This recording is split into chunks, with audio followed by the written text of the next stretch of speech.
अजित पवार यांच्या अकाली निधनानंतर राष्ट्रवादीतील भाऊबंदकी आता हळूहळू बाहेर येताना दिसते. पक्षातील नेत्यांची घुसमट आणि तुंबलेला असंतोष कधी बंडखोरीच्या रूपात बाहेर येईल हे कोणालाही सांगता येणार नाही. मंगळवारी मुंबईत झालेल्या पक्षांच्या बैठकीत छगन भुजबळ आणि सुनील तटकरे या दोन वरिष्ठ नेत्यांमध्ये जी खंडाजोगी झाली त्यावरून पक्ष सर्व काही ठीकठाक आहे असं नाही. खरं तर पुढील महिन्यात येऊ घातलेला पक्षांचा वर्धापन दिन आणि विधान परिषद निवडणुकीच्या निमित्तानं ही बैठक आयोजित करण्यात आली होती. परंतु बैठकीत विषय दुसरीकडेच भटकलाय. इतक्या दिवसांनी मतदान दाबून धरलेली खटखट सुनील तटकरे यांनी बैठकीत बोलून दाखवताच त्यांना छगन भुजबळ क्रॉस गेल्यानं हा शाब्दिक भडका उडाला. राष्ट्रवादीच्या बैठकीत नेमकं काय घडलं आणि यामुळे राष्ट्रवादीची सूत्रे कशी फिरणार यावर बोलूयात. बैठकीत प्रदेशाध्यक्ष सुनील तटकरे यांनी अत्यंत उद्गिनपणे आपली नाराजी बोलून दाखवली. अजित पवार दादांच्या निधनापासून पक्ष एकसंघ राहिलेला नाहीये आणि सुनेत्रा वहिनींच्या पाठीशी उभं राहण्यासाठी मी आणि प्रफुल्ल पटेल रात्रंदिवस मेहनत घेत आहोत. मात्र विरोधकांकडून जेव्हा आमच्यावर वैयक्तिक टीका होते तेव्हा पक्षाचा एकही आमदार किंवा ज्येष्ठ नेता आमच्या बचावासाठी पुढे येत नाही, अशी खंत तटकरे यांनी व्यक्त केली. दोन्ही राष्ट्रवादीच्या विलिनीकरणाच्या चर्चेवरून फक्त आपल्याला आणि पटेलांनाच टीकेचे धनी व्हावे लागत आहे.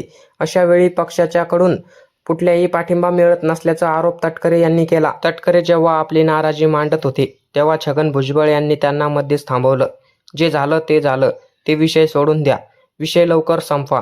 आपल्याला माहितीच्या समन्वय समितीच्या बैठकीला जायचंय असल्याचं सांगत भाजप आवरत घ्या असा सल्ला भुजबळांनी दिला.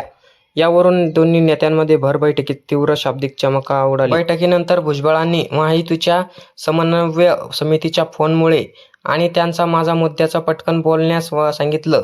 वाद झाला नाही अशी सावरासावर केली असली तरी भुजबळांचा चेहरा त्यामागील सत्य लपवू शकला नाही. बैठकीत काहीतरी विनसलंय असल्याचं त्यांना बोलण्यातून स्पष्ट होत होतं. एकीकडे पक्षाच्या बैठकीत झालेला असताना दुसरीकडे पक्षाचे राष्ट्रीय कार्याध्यक्ष असलेल्या प्रफुल्ल पटेल मुंबईत उपस्थित असून या अत्यंत महत्त्वाच्या बैठकीला फिरकले नाहीत. निवडणूक आयोगाने सादर केलेल्या राष्ट्रवादी कार्यकारिणीच्या यादीतून तटकरे आणि पटेल यांची नावे गायब असल्याचं संभ्रमाच्या पार्श्वभूमीवर पटेलांची ही अनुपस्थिती पक्षातील मोठ्या पडद्यामागील घडामोडींकडे इशारा करत होती. छगन भुजबळ यांना पटेलांच्या गैरहजेरीबाबत जेव्हा पत्रकारांनी विचारलं तेव्हा त्यांना त्यांचा ठोस उत्तर देता आलं नाहीये.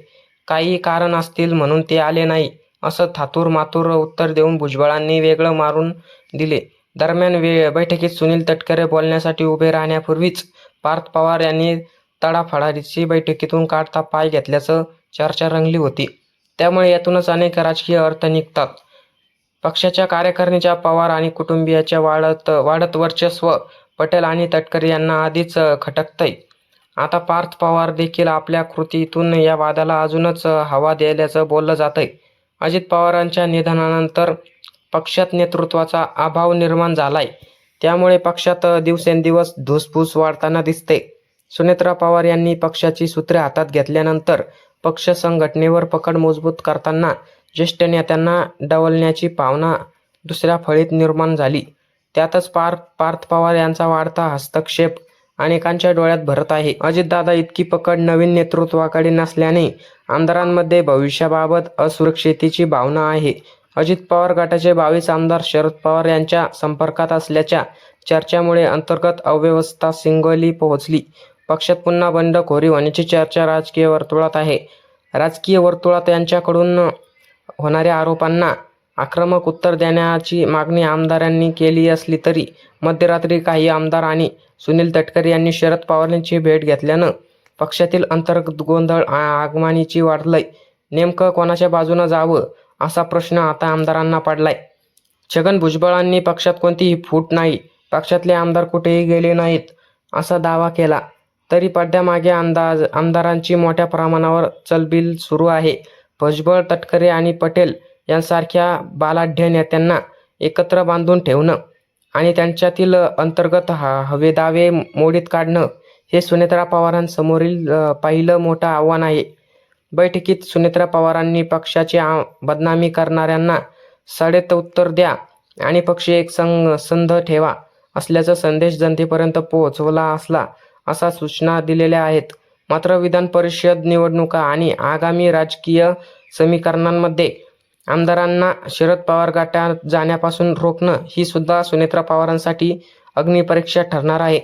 अजित पवारांच्या निधनानंतर राष्ट्रवादीतील अंतर्गत कलह आणि आता नियंत्रणाच्या बाहेर गेलेल्या या सगळ्या गोष्टी एका कालच्या म्हणजे मंगळवारच्या बैठकीवरून सिद्ध झालंय. सुनेत्रा पवार आणि पार्थ पवार यांच्या नेतृत्वाला अजूनही म्हणावी तशी मान्यता द्यायला त्यांच्या पक्षातील नेते तयार नाहीत. दुसरीकडे अजित पवारांच्या निधनानंतर राष्ट्रवादीकडून काढून घेण्यात आलेला अर्थ खातं त्यांना भाजप पुन्हा दिलेलं नाहीये. अर्थ खातं पुन्हा दिलं राष्ट्रवादीला द्यावं अशी मागणी होती असताना भाजपला याला जाणून बुजून उशीर का करत असल्याचा आरोप होतोय. आणि त्यामुळे एकीकडे पक्षावर आपला होल्ड कायम ठेवणं आणि दुसरीकडे महायुतीतील आपल्या पक्षाचं स्थान मजबूत करून या दुहेरी आव्हानाचा सामना सुनेत्रा पवारांना करावा लागतोय. अजित पवारांकडे ताकदीचे जे अर्थ खातं होतं त्या खात्याच्या बेसवरती अजित पवारांकडे आमदार चालून यायचे.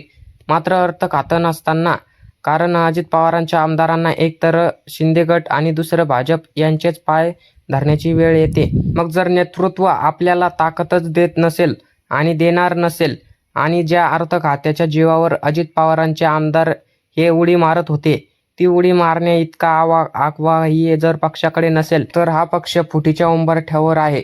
या सगळ्या घडामोडींकडे तुम्ही कसं पाहता? व्हिडिओ आवडला असेल जास्तीत जास्त शेअर करा आणि असेच माहितीपूर्ण व्हिडिओ बघण्यासाठी आपल्या महाराष्ट्राची बातमी या यूट्यूब चॅनलला सबस्क्राईब नक्की करा. धन्यवाद.